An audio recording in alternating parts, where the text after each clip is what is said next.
नागेश बिराजदार अनमोल केवटेसह 5 जणांवर गुन्हा दाखल। डान्स बारमधील फोटो व्हायरल करण्याची दिली धमकी।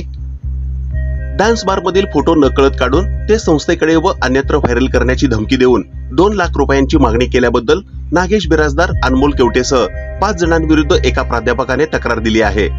प्राध्यापक प्रवीण भानुदास कांबळे यांनी सदर बाजार पोलीस ठाण्यात दिलेल्या फिर्यादीनुसार 5ही जणांवर गुन्हा दाखल करण्यात आला आहे। नागेश बिराजदार, अनमोल केवटे, महेश कांबळे, आसिफ शेख, बंदेनावा शेख अशी गुन्हा दाखल झालेल्यांची नावे आहेत। दिलेल्या फिर्यादीत म्हटले आहे की यातील फिर्यादी हे एका शिक्षण संस्थेत कामाला आहेत।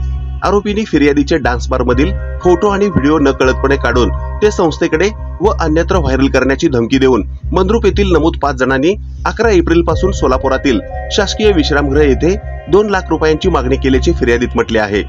पैसे न दिल्याने त्यांनी संस्थेच्या मेलवर तसेच उच्च शिक्षण विभागाकडे मेलद्वारे तक्रार अर्ज दाखल करीत असल्याचे स्टेटस ठेवून मध्यस्थांमार्फत पैसे मागितले जात असल्याचेही फिर्यादीत नमूद केले आहे। या प्रकरणी 5ही आरोपींविरुद्ध भारतीय दंडविधान कलम 385 अन्वये सदर बाजार पोलीस ठाण्यात गुन्हा दाखल झाला असून अधिक तपास महिला पोलीस फौजदार भट्टे ह्या करीत आहेत।